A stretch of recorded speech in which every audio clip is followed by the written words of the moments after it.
Sun news நேயர்களுக்கு வணக்கம். Apollo மருத்துவமனை வழங்கும் நலம் தரும் நல் மருத்துவம் நிகழ்ச்சிக்கு உங்களை அன்போடு வரவேற்கிறோம். இன்றைய நிகழ்ச்சியில் நம்மோடு இணைந்திருக்கிறார் மருத்துவர் செல்வின் அவர்கள். வணக்கம். வணக்கம் சார். டாக்டர், நீங்கள் ஒரு இன்டர்வென்ஷனல் நியூராலஜிஸ்ட். நான் கேள்விப்பட்ட வரைக்கும் இதற்கு முன்னால் கூட பக்கவாதம் போன்ற விஷயங்களுக்கு மிகப்பெரிய அளவில் அறுவை சிகிச்சைகள் மேற்கொள்ளப்படலை. அறுவை சிகிச்சைனால் அதை சரி பண்ணிடலாம், எப்பேற்பட்ட பக்கவாதம் இருந்தாலும் அப்படி ஒரு நம்பிக்கைகள் முதல்ல வரலை. ஆனால் அப்படி ஒரு அறுவை சிகிச்சை இல்லாமலேயே ஒரு முறை இன்டர்வென்ஷனல் நியூராலஜிங்கிறதுக்குள்ளே இன்றைக்கி எப்பேற்பட்ட பக்கவாதத்துலேயும் நம்ம மேக்ஸிமம் சரி பண்ணக்கூடிய சூழலுக்கு வந்திருக்கோம்னு நம்ம வந்திருக்கோம். நீங்கள் இன்டர்வென்ஷனல் நியூராலஜியில் பக்கவாதம் தொடர்பான விஷயங்களை குணப்படுறதை பற்றி என்னென்ன இன்றைக்கி லேட்டஸ்ட்டாக நம்ம வந்திருக்கோங்கிறத சொல்லுங்கள் டாக்டர். பக்கவாதம் அப்படின்னு பார்த்தீங்கன்னா, ஒரு சைடு வாய்க்கோணையாக போகிறது, கை கால் பலவீனமாகிறது, ஒரு பக்கமாக கை கால் மறுத்து போகிறது, ஒரு பக்கம் பார்வை கம்மியாகிறது, நடந்தால் ஒரு பக்கமாக தள்ளுறது, இது எல்லாமே பக்கவாதத்துக்குள்ள அறிகுறிகள். ஸோ இதே மாதிரி ஒரு பேஷண்ட் வர்றாங்க அப்படின்னா, முன்னாடிலாம் என்ன ஆகும் அப்படின்னா, இதுக்கு பெரிய அளவில் வைத்தியம் இல்லாதனால ஒரு ஓரமாக படுக்க வச்சுருவாங்க. கொஞ்சம் மருந்து மாத்திரை, ஃபிசியோதெரப்பி இப்படி தான் இருந்தது ஆக்சுவலாக. இப்போது என்ன ஆயிருக்கு அப்படின்னு பார்த்தீங்கன்னா, இன்டர்வென்ஷனல் நியூராலஜி, இன்டர்வென்ஷனல் ரேடியாலஜிஸ்ட் அவங்க என்ன பண்ணுவாங்க அப்படின்னா, ஒரு பேஷண்ட், ஒரு நோயாளி நம்ம கேஷுவாலிட்டி ERக்குள்ளே வராங்க. இந்த தொடர்பு, அதாவது அறிகுறிகள், பக்கவாதத்துக்குள்ள அறிகுறிகளோடு வராங்க அப்படின்னா, நம்ம ஃபஸ்ட்டு பரிசோதனை பண்ணுவோம். மருத்துவர் பரிசோதனை ஒரு 2 நிமிஷம் தான் எடுத்துப்போம். அதிலே நமக்கு தெரிஞ்சிடும் இது பக்கவாத அறிகுறி இருக்கான்னு. ஆமாம் சார். அதாவது எவ்வளோ பாதிப்பு, அதாவது இந்த பக்கவாதத்தினால உங்களுக்கு பாதிப்பு 2 விதமாக பிரிப்போம். ஒன்று சின்ன இரத்த குழாய், இன்னொன்று பெரிய இரத்த குழாய். இப்போ சின்ன இரத்த குழாய் அப்படின்னா அதுக்கு ஒரு வைத்தியம், பெரிய இரத்த குழாய்னா அதுக்குள்ளே ஒரு வைத்தியம். பக்கவாதம் இப்போ ஒரு சைடாக இருக்குது, கை பலவீனம், நாங்கள் ஒரு பவர் கிரேட் பண்ணோம். ஒரு 5 இருக்கிற இடத்துல ஒரு 3 இருக்குது, 4 இருக்குது அப்படின்னா சின்ன இரத்த குழாய் பாதிப்பு இருக்குன்னு அர்த்தம். ஒரு வேளை பவர் 0 தான் இருக்குது, சுத்தமாகவே தூக்க முடியல, ஒரு பக்கமாக சுத்தமாக தூக்க முடியல, ஒரு பக்கம் அதாவது பேசவே முடியல, ஒரு பக்கமாக பார்த்துட்ருக்காங்க அப்படின்னா அவங்களுக்கு ஒரு பெரிய இரத்த குழாய் தாக்கம் இருக்குது அப்படின்ட்டு. ஸோ இந்த பேஷண்ட்டை என்ன பண்ணுவோம் அப்படின்னா, ஸ்கேனுக்கு உடனே ரஷ் பண்ணுவோம். ஏன் அப்படின்னா, இது அடைப்பா இல்லைன்னா கசைவா? ஏன்னா அடைப்புக்கு வேறு மாதிரி வைத்தியம், கசைவுக்கு வேறு மாதிரி வைத்தியம். ஒருவேளை அடைப்பு இருக்குது அப்படின்னா அது நான் சொன்ன மாதிரி பெரிய இரத்த குழாயா சின்ன இரத்த குழாயா. அப்புறம் 2வது விஷயம், நாங்கள் பேஷண்ட்டை கேட்குறது, நம்ம கண்டுபிடிச்சிட்டோம், ஓகே பெரிய இரத்த குழாய் அடைச்சிருக்கு அப்படின்னு சொல்லிட்டு. 2வது விஷயம் டைம், என்ன டைமில் வந்திருக்கிறாங்க அப்படிங்கிறத நம்ம பார்ப்போம். ஸோ ஒரு வேளை ஒரு பேஷண்ட் ஒரு 6 மணி நேரத்துக்குள்ளே வந்துட்டாங்க அப்படின்னா, நம்ம யூஸ்வலாக அந்த பெரிய இரத்த குழாய் பிளாக் இருக்குது அப்படின்னு தெரிஞ்சிருச்சு அப்படின்னா, அப்போ தான் இன்டர்வென்ஷனல் ரோல் இருக்குது. ஸோ அந்த பேஷண்ட்டுக்கு கிளாட் பர்ஸ்டர் அப்படிங்கிற ஒரு கிளாட்டை பிரேக் பண்ணுறக்கூடிய ஒரு மருந்து கொடுப்போம் ஃபஸ்ட்டு.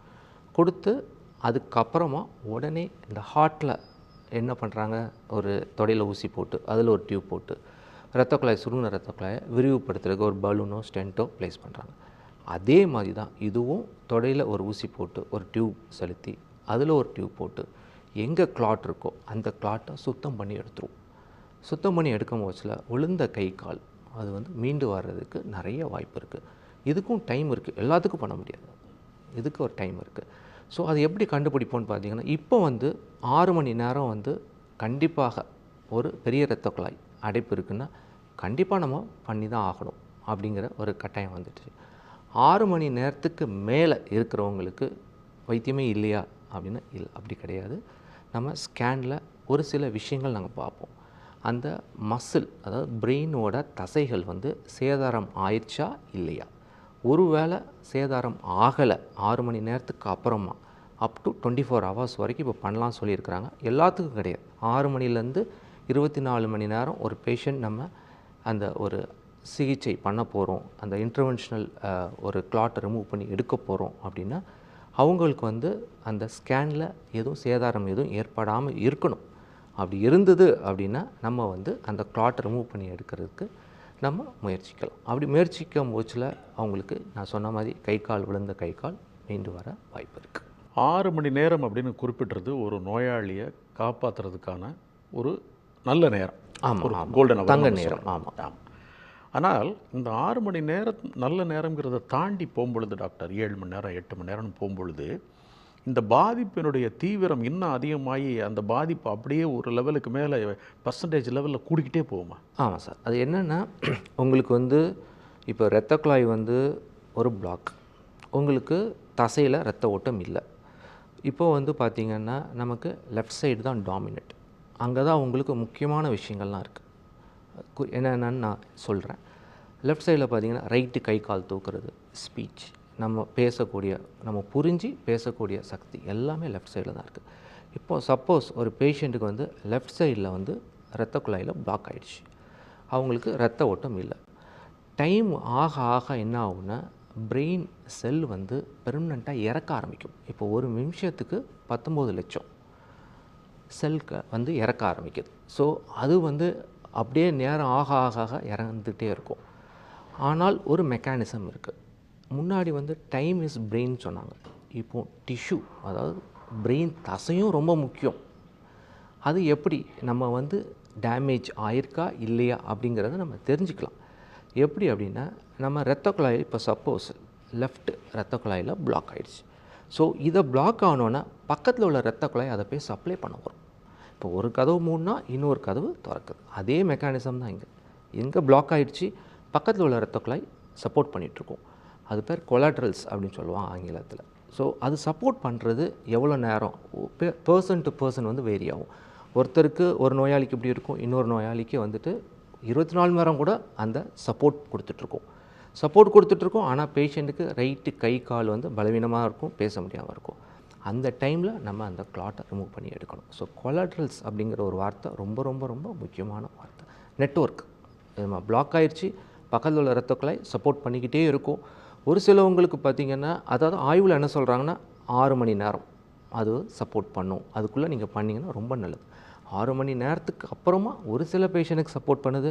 அந்த பேஷண்ட்டுக்கு இந்த ப்ரொசீஜர் பண்ணிங்கன்னா கண்டிப்பாக அவங்க பயனடைவாங்க அப்படின்னு சொல்லுவாங்க. இன்டர்வென்ஷனல் நியூராலஜிங்கிறதுக்குள்ளே வந்து இந்த ப்ரொசீஜர் அப்படிங்கிறது இந்த 6 மணி நேரத்துக்கு மேலே போன ஒரு பேஷண்ட்டுக்கு எடுத்துக்கிட்டோம்னா, நீங்கள் சொல்கிறீங்க ஒரு நிமிஷத்துக்கு இத்தனை செல்கள் இறக்கின்றன அப்படின்னு சொல்கிறீங்க. ஸோ உங்களுடைய ப்ரொசீஜர் அப்படிங்கிறது இறந்து போன செல்களுக்கு மீண்டும் உயிர் கொடுக்கறதா, அல்லது அது ஃபர்தராக பாதிப்பு மற்ற செல்கள் இறந்து போகாமல் தடுக்கிறதா? என்னுடைய கேள்வி, இறந்து போன செல்களை உயிர்ப்பிக்க வாய்ப்பு இருக்கிறதா, இல்லை அது போனது பரவாயில்லைங்க, அதை வந்து சிகிச்சை முறையில் நம்ம என்ன வேணாலும் பண்ணிக்கலாம், பட் அடுத்த செல்லுக்கு போயிடாமல் பார்த்துக்கணும், ப்ரிவென்ஷன் மெத்தட் அது? இப்போ வந்து நான் சொன்ன மாதிரி லெஃப்ட் சைடே எடுத்துக்கிட்டோம். இது பிரெயின்னு எடுத்துக்கோங்க. இதில் வந்துட்டு இது ஃபுல்லாக டேமேஜ் ஆகிருக்கு. அதாவது டேமேஜ் ஆக போகிற ஒரு இரத்த குழாய் வந்துட்டு, ஒரு இரத்த குழாய் இப்படி இருக்குது, அதில் பிளாக் ஆகிடுச்சு. ஸோ இந்த இரத்த குழாய் இது ஃபுல்லாக சப்ளை பண்ணுது. ஸோ ஃபஸ்ட்டு என்ன ஆகுனா, ஃபுல்லாகவே உடனே டேமேஜ் ஆகாது, நடுவில் அப்படி ஆரம்பிக்கும். அதுதான் பெர்மனண்ட்டாக இறந்த ஒரு தசை. இது எல்லாமே ரிஸ்கில் இருக்கும். அதை சுற்றி இருக்கிறது எல்லாமே மேக்ஸிமம் வந்து ஒரு ரிஸ்கில் தான் இருக்கும்.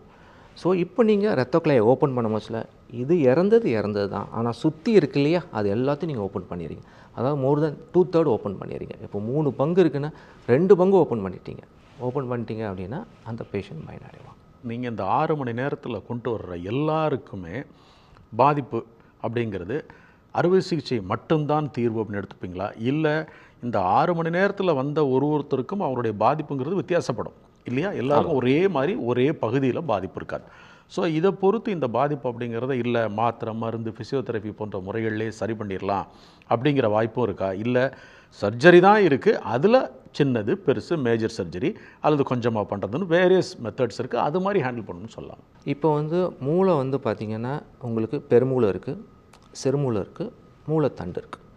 இப்போ பெருமூளைக்கு ஒரு இரத்த குழாய் சப்ளை பண்ணும், சிறுமூளைக்கு ஒரு இரத்த குழாய் சப்ளை பண்ணும், அதே இது மூளைத்தண்டுக்கு ஒரு இரத்த குழாய் சப்ளை பண்ணும்.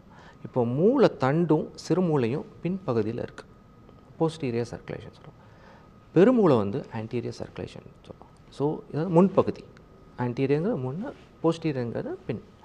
ஸோ என்னென்னா, உங்களுக்கு நீங்கள் கேட்ட கேள்வி என்ன அப்படின்னா, எல்லா பேஷண்ட்டுக்கும் இது போகணுமா அப்படின்னா கண்டிப்பாக கிடையாது. யார் யாருக்கு வந்து பெரிய இரத்த குழாய் பிளாக் இருக்குது, அதோட தாக்கம் வந்து சுத்தமாக கை கால் தூக்க முடியல, நினைவு கம்மியாக இருக்குது, பேச முடியல, இப்படி இருக்கிறவங்களுக்கு மட்டும்தான் இந்த ப்ரொசீஜர் இண்டிகேஷன். இல்லை பாதிப்பு கம்மியாக தான் இருக்குன்னா, நீங்கள் சொன்ன மாதிரி 4.5 மணி நேரத்துக்குள்ளே இருக்காங்கன்னா அந்த கிளாட் பர்ஸ்டர் தெரப்பியை கொடுப்போம். கொடுத்துட்டு ஃபிசியோதெரப்பி அது போக மெடிசின்ஸ்லாம் கொடுத்து நல்லா ரெக்கவரி இருக்கும். அந்த மாதிரி நாங்கள் வைத்தியம் பண்ணுறோம். எதுவாக இருந்தாலும் இந்த மாதிரி ஒரு பாதிப்பு அதனுடைய இயல்பு நிலைக்கு திரும்புறதுக்கு ஒரு டைம் எடுத்துக்கிறோம். ஆனால் இந்த இன்டர்வென்ஷனல் அப்படிங்கிற ஒரு மெத்தடு அதனுடைய எளிய வழி, நீங்கள் நேரடியாக வேறு பக்கம் எதையும் தொடாமல் மூளையினுடைய பகுதியை அணுகிடுறீங்க. அதான் அந்த டெக்னாலஜி இல்லையா? அப்போ அப்படி போகும்பொழுது நமக்கான அட்வான்டேஜுங்கிறது ஒன்று, பெரிய துளைகள் இல்லை அப்படிங்கிறது ஒன்றை எடுத்துக்கிறோம்.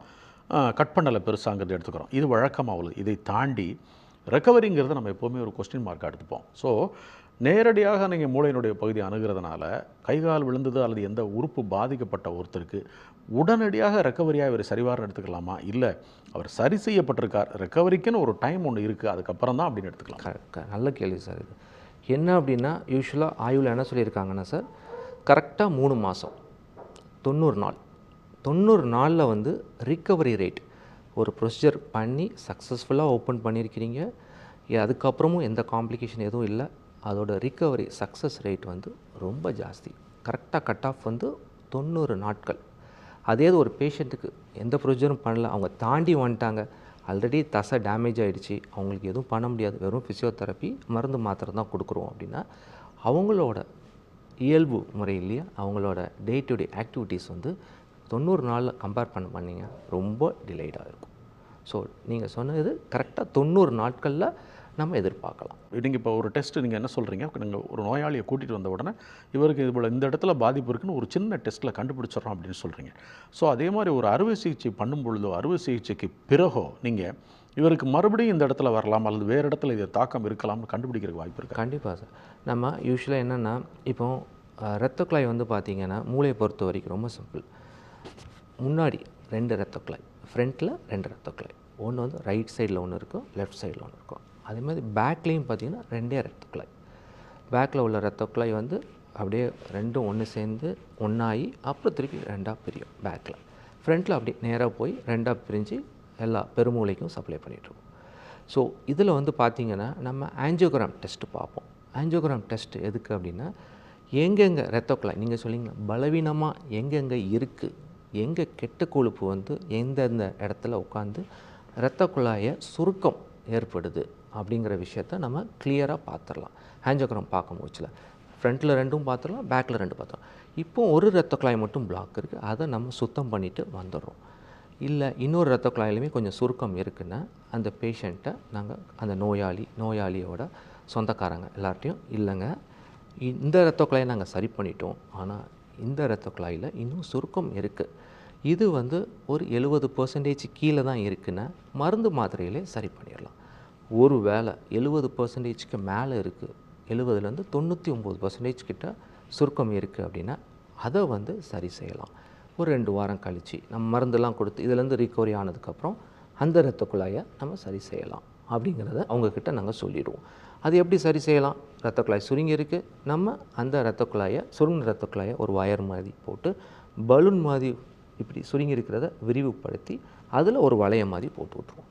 ஸோ அடுத்த ஸ்ட்ரோக் வரதை நம்ம தடுத்துடலாம், முன்னாடியே நம்ம தெரிஞ்சுக்கலாம் அந்த விஷயம். இந்த ஸ்டண்டிங் அப்படிங்கிற ஒரு மெத்தடு மருத்துவர்கள் வந்து உள்ள ஹார்ட்டுக்குள்ளே போன உடனே பிளாக் இருக்குது நம்ம ஸ்டண்ட் வச்சுருவாங்க அப்படின்னு அவங்களே முடிவெடுத்துருவாங்க. இப்போ நீங்கள் ஒரு இன்டர்வென்ஷனல் பிளாக்கில் உள்ள இடத்த நீங்கள் சரி பண்ணுறதுக்காக போகிறீங்க. ஆமாம் சார். அந்த இடத்துல பார்க்குறீங்க 70% மேலே பாதிக்கப்பட்டிருக்கு, இவருக்கு இன்னொரு சிகிச்சை முறை கண்டிப்பாக இவருக்கு தேவைப்படும் அப்படின்னு யோசிக்கிறீங்க. கண்டிப்பாக மருந்துனால் இதை குணப்படுத்த முடியாதுன்னு உங்களுக்கு தீர்மானமாக தெரியுது. அப்படிங்கும் பொழுது அப்படியே சைமல்டேனியஸாக பேரலாக அதையும் சரி பண்ணிட்டு வர்றதுக்கான வாய்ப்புகள் இல்லையா, இல்லை அதுக்கு இன்னொரு முறை அறுவை சிகிச்சை தான் போய் ஆகணுமா? ஹார்ட்டு மாதிரி பிரெயின் கிடையாது சார். ஹார்ட்டோட இரத்த குழாய்கள் வந்து ரொம்ப ஃப்ரெஜைல், ரொம்ப அதாவது ஹார்ட்டுக்குள்ளது வந்து ரொம்ப கடினமாக இருக்கும், ரொம்ப ஹார்டாக இருக்கும். இது அப்படி கிடையாது. நம்ம 2 விஷயமும் உடனே அந்த நீங்கள் சொன்ன 2வது 70% மேலே பிளாக் இருக்குது, பலூன் போட்டு விரித்து ஸ்டென்ட் ஒரு வளையம் போட்டு வந்துடலாமே அப்படின்னா இல்லை. யூஸ்வலாக ஸ்டென்ட்டு நம்ம ஒரு ஃபாரின் பாடி உள்ளே வைக்கிறோம் இல்லைங்களா, ஒரு ஃபாரின் பாடி. ஸோ அது வைக்கும் போச்சில் நம்ம வந்து ஒரு பிளட் தின்னர், ஆன்டி பிளேட்லெட் அப்படி சொல்லுவோம், அதாவது ரத்தம் வந்து தண்ணி போல் ஆயிரும். ஸோ உரையிற தன்மையை தடுக்க, ஆமாம், உரையிற தன்மை தடுக்கிறதுக்காக ஒரு 2 வாரம் வந்து நம்ம அதை கொடுத்துருவோம். கொடுக்கும் போச்சில் ரத்தம் வந்து என்ன ஆகும், நல்லா தண்ணி போல் ஆகிடும். நீங்கள் ஒரு ஃபாரின் பாடி உள்ளே வைக்கும் போச்சில் அந்த இரத்த குழாய் வந்து மூடாது. நீங்கள் அக்யூட், அதாவது ஒரு பேஷண்ட்டுக்கு வந்து உடனே வச்சிங்க அப்படின்னா அந்த இரத்த குழாய் மூடக்கூடிய தன்மை ஜாஸ்தி. ஸோ அதனால் அந்த விஷயம் நாங்கள் பண்ண மாட்டோம். ஸோ ரெண்டையுமே நம்ம பிரிச்சுக்கிறோம். இதில் நீங்கள் சொல்கிறத நான் எப்படி பார்க்குறேன் அப்படின்னா, இதயம் மாதிரி இல்லாமல் இங்கே ஒன்று சரி செய்யப்பட்டதுக்கு அப்புறம் தான் ஒரு நேரம் எடுத்து இன்னொன்றுக்கு போக முடியும். ஒரே நேரத்தில் எல்லாத்தையும் சரி செய்ய வாய்ப்பு இல்லைன்னு சொல்கிறேன் சார். இப்போ ஹார்ட்லலாம் ஒரு உதாரணம் சொல்கிறேன் சார். ஹார்ட்டில் வந்து ஒரு 3 இடத்துல சுருங்கி இருக்குது, 3 இடத்துல ஸ்டென்ட் வச்சுருவாங்க. ஆனால் நியூரோவில் அப்படி கிடையாது. ஒரு இடத்துல சுருங்கி இருக்குன்னா ஃபஸ்ட்டு அதை மட்டும் எந்த இடத்துல பாதிப்பு, இந்த இடத்துல இப்போ லெஃப்ட் இரத்த குழாயில் பாதிப்பு, லெஃப்ட் இரத்த குழாய் கழுத்து பகுதியில் சுருங்கி இருக்குது, அதனால் ரைட்டு கை கால் அவங்களுக்கு பலவீனமாக இருக்குது. ஸோ அதை தான் ஃபஸ்ட்டு சரி செய்யணும். இப்போ ரைட் சைட்லேயும் சுருங்கி இருக்குன்னா ரைட் சைடு நம்ம இது பண்ண மாட்டோம். ஏன்னா அதை வச்சு அவங்களுக்கு தொந்தரவு இல்லை.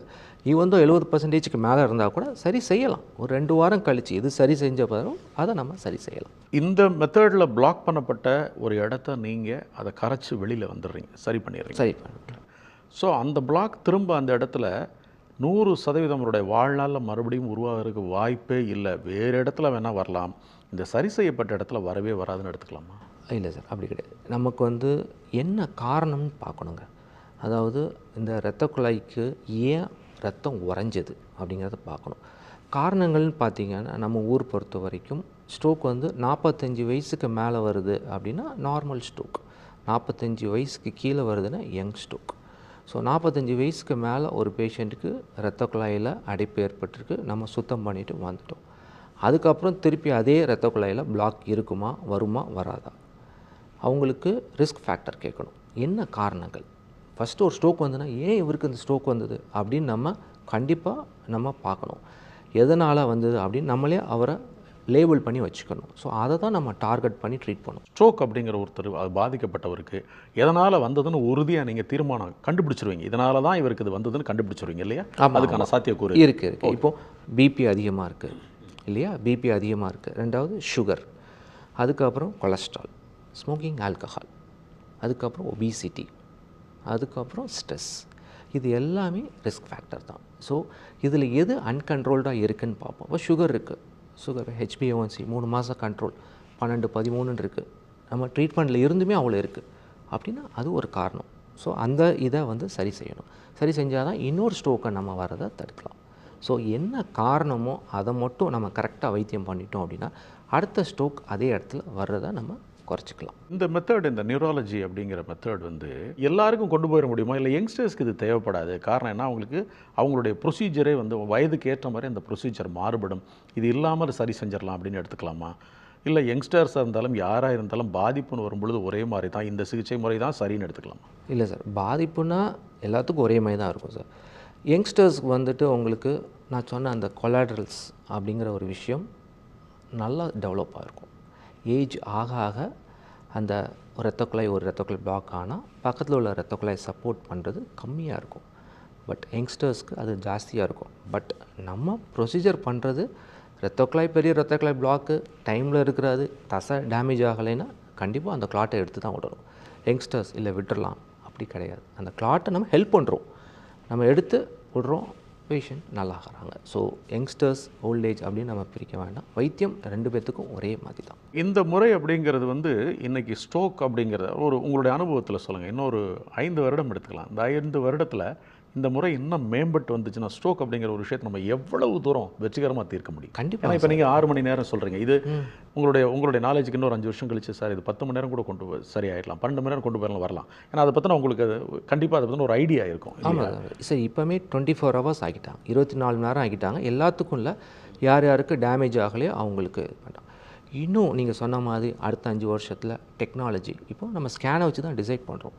ஸோ இன்னும் நல்லா ஸ்கேன்ஸ்லாம் வர ஆரம்பித்து இன்னும் ஓகே, இன்னும் இரத்த குழாயை ஓப்பன் பண்ணலாம், இன்னும் இங்கே டேமேஜ் ஆகலை அப்படிங்கிற விஷயங்கள் இன்னும் அவங்க கண்டுபிடிச்சிட்டே இருக்க தான் போகிறாங்க. இன்னும் வந்து அதோட வைத்தியம் வந்து இன்னும் 2 நாளோ 3 நாளோ அப்படி வர்றவங்களுக்கும் சாத்தியம் இருக்குது. பட் வெயிட் பண்ணி பார்க்கணும். அது என்ன, இந்த டெக்னாலஜியில் வந்து நமக்கு இந்த ரெக்கவரி அப்படிங்கிறது 3 மாதம்னு சொல்லிங்களா டாக்டர்? இது இல்லாமல் பண்ணுற ஒரு விஷயம் அப்படின்னு எடுத்துக்கிட்டோம்னா ரெக்கவரி அப்படிங்கிறது வந்து எவ்வளோ நாள் ஆகும் டாக்டர்? அது ஸ்ட்ரோக் பொறுத்து. இப்போ ஒரு பெரிய ஸ்ட்ரோக் அப்படின்னா கை கால் சுத்தமாக விழுந்து இருந்திருக்காங்க அப்படின்னா நம்ம ட்ரீட்மெண்ட் எதுவும் அதை தாண்டி வந்துட்டாங்க அப்படின்னா சொல்ல முடியாது. அது வந்து யாராலையுமே இவ்வளோ நாளில் அவங்க மீண்டு வருவாங்க அப்படின்னு சொல்ல முடியாது. பட் அந்த ப்ரொக்னோசிஸ்ங்கிறது ரொம்ப பேடாக தான் இருக்கும். சரி, அவங்களுடைய இயல்பு வாழ்க்கை பாதிக்கப்படுது ஸ்ட்ரோக்கில். சரி, ஆனால் அந்த இயல்பு வாழ்க்கை பாதிப்பை தாண்டி ஒரு குறிப்பிட்ட நேரத்துக்குள்ளே குணப்படுத்த முடியாமல் விட்டு போன அந்த நோயாளிகள் இருக்குல்ல, அவங்களுக்கு வேறு என்னென்ன பாதிப்புகள் வரலாம்? வேறு என்ன பாதிப்பு? இப்போது நம்ம